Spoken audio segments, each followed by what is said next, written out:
महादेवांना आवडतो हा रंग, शिवरात्रीला घाला या रंगाचे कपडे, भगवान शंकराची कायम बरसेल कृपादृष्टी।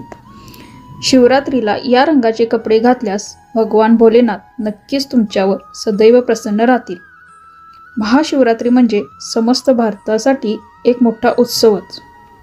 भगवान शंकरांच्या भक्तगणांसाठी आणि सर्वसामान्य भाविकांसाठी सुद्धा हा एक सर्वात मोठा दिवस आहे।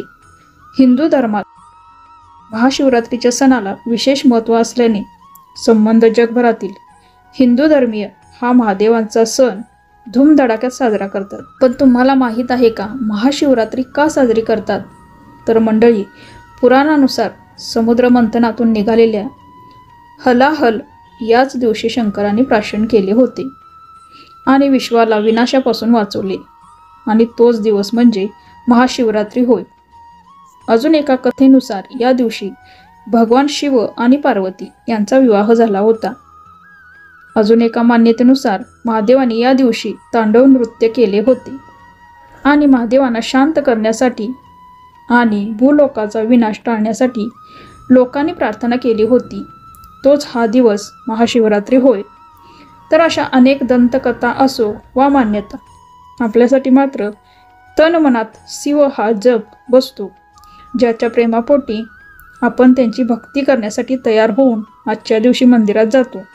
पण मंदिरात जाण्यासाठी काही महत्त्वाच्या गोष्टी व महादेवांची आवड निवड तुम्हाला माहीतच हवी। महादेवांना कोणता रंग आवडतो, महाशिवरात्रीला नक्की कोणते कपडे घालून बाहेर पडावं, किंवा हा दिवस साजरा करताना कोणत्या रंगाचे कपडे घालावे, हा अनेकांना सतावणारा प्रश्न होय।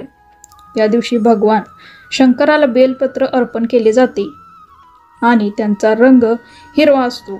शिवाय भगवान भोलेनाथांना हिरवा रंग खूप प्रिय देखील आहे आणि म्हणूनच महाशिवरात्रीला हिरव्या रंगाचे कपडे परिधान करावेत असे म्हटले जाते।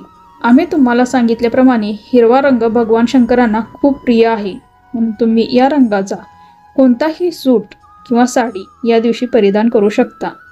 हिरवे वस्त्र परिधान करून भगवान भोलेनाथांची पूजा केल्यास भगवान भोलेनाथ लवकर प्रसन्न होतात असे म्हणतात। जर तुमच्याकडे पूर्णपणे हिरव्या रंगाचा सूट नसेल तर तुम्ही मिक्स रंगाचा कुर्ता देखील घालू शकता। जर तुम्हाला साडी नेसण्याची आवड असेल तर तुमच्या वॉर्डरोबमध्ये एखादी हिरव्या रंगाची साडी तर नक्कीच असेल, जी तुम्ही परिधान करू शकता। हा व्हिडिओ आवडला असल्यास शेअर करा आणि चॅनलला सबस्क्राईब करा। धन्यवाद। श्री स्वामी समर्थ।